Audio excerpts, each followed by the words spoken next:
My name is Susie Crockett, and I'm the Director of Practice Management for NOAA's Animal Hospitals. I have a bachelor's degree in organizational communication. I'm the current chair of the DEI task force for the VHMA, and I sit on the DEI commission for the VMAE.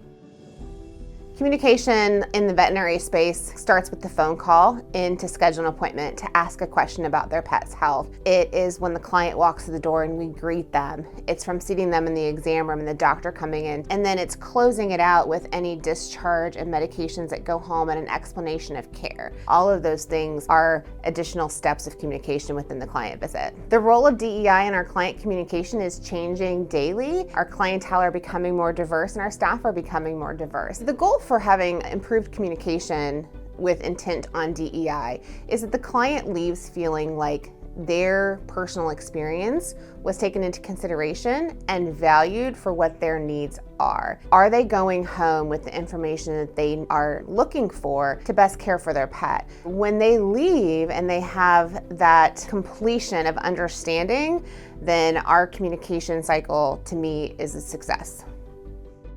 So as we explore how communication as it pertains to DEI is important in the practice, we want to look at the client journey as a whole. When we have our clients come into the practice, we want them to feel like they belong, that they're welcome, and that we're happy to see them. So depending on, again, ethnicity, disability, age, all of those things can play a part into how we greet that client and make them comfortable in our practice. If you have a client who has a wheelchair, do you have movable seating in your exam rooms? When you have bench seating that's locked into the floor, it makes it really difficult to be able to provide comfort for that patient and that client in that exam room.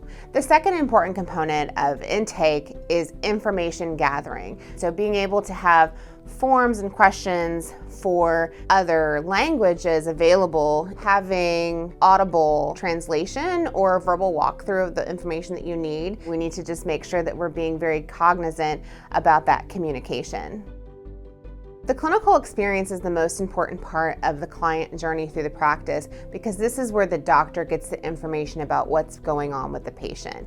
If we do not get the communication in this portion correct, we are at risk to misdiagnose, mismedicate, and misunderstand. So it's really important that we are providing a safe place, comfortable space, where the client can communicate appropriately and also so that we can understand appropriately. Spacing in the exam room is a big key. So do you have ample space to have the client, the doctor, a member of the medical team, plus the patient, and not encroach on personal space and personal boundaries that may be a big deal to certain members of our community?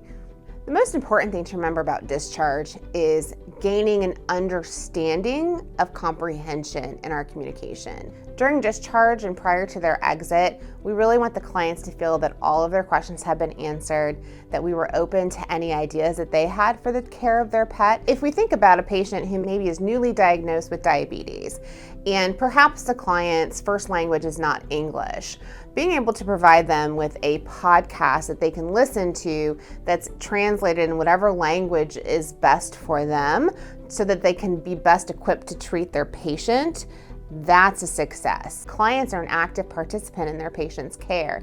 If they can't provide what we're asking at home, we need to be willing to provide a different option. So have we listened to their cares and concerns and been empathetic to their needs?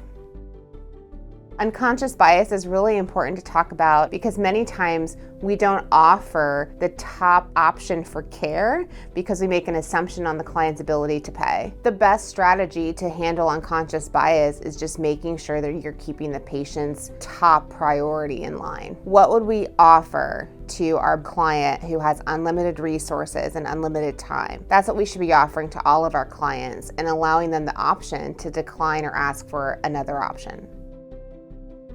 There are definitely going to be times where we don't get it right. One of the most important things to remember is to not be hard on yourself. It's really important to remember that DEI should be part of our core values in some capacity. And it's something that every day we need to do with intent and we need to do with a sense of purpose, making sure that we revisit this not only with our leadership teams, but with our staff and asking our clients what they are looking for. Imagine a client coming back to an ER facility to pick up their patient who's been hospitalized visualize.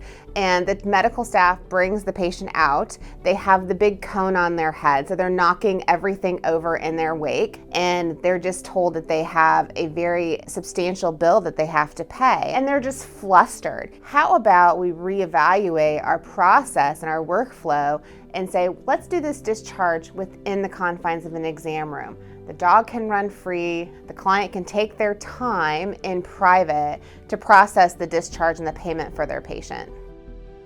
The easiest way to get started is to be cognizant of judgment. Anyone that's coming in who has a need different than ours, they're still people and they're still just like us, and their goal is to make sure that their pet is given the best care. The other thing that's really easy to get started in doing is be the change we want to see. If we want to see the rest of our team be more intentional with how we're treating others and being more accommodating to their needs, then start by leading by example.